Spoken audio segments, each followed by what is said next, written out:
Life began with a word, a sound that spoke of something that didn't yet exist.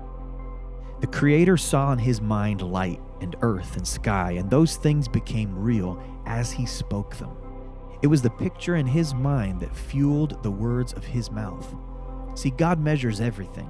He measures the sand on the shores, the sparrows in the trees, the hairs on our head. He measures the sacrifice of the Old Testament and the sacrifice of his Son in the New Testament. He measured the debt of our sin and the worth of his Son, and found that in the end, there was a great surplus of grace.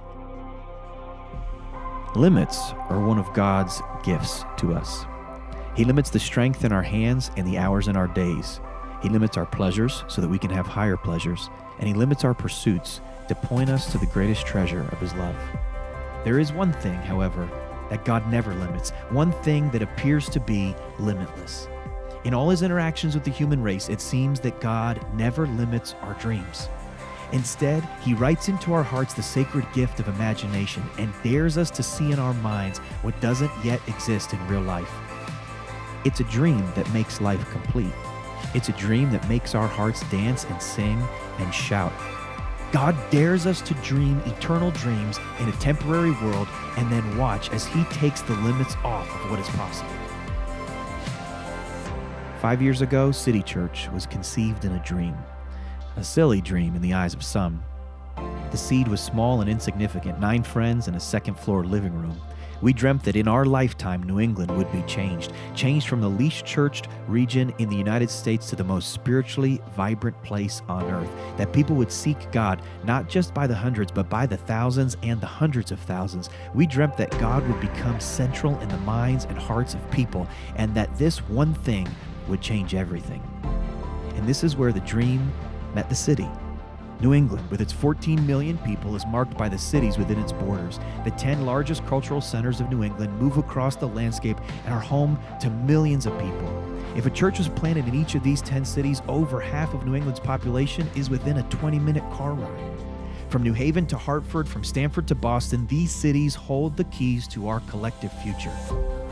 In 5 years, City Church is now reaching 4 New England cities.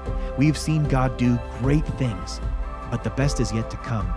2017 presents a host of opportunities, open doors and open hearts, but who will go and who will send them? God has called our church to be a place of innovation, a place where art and music and film are unlocked to express the gospel in a distracted world. Before we win the heart, we must catch the eye and reawaken people to eternal things. But as people turn to God, new systems must be built, roads and highways and infrastructure of intentional community where people can learn what it really means to follow Jesus. This year will require more leaders, more teams, more staff. It will require permanent meeting spaces where our church can do ministry 24/7. And all this comes with a cost, but it also comes with a great reward. Because the dream of this church is your dream. It's your dream to be a part of something bigger than yourself. Your dream to make a difference, both in the needs of today and in the story of eternity. You were made for the dream, and the only limits that exist are the limits we create. So will you speak to the storm? Will you follow the star?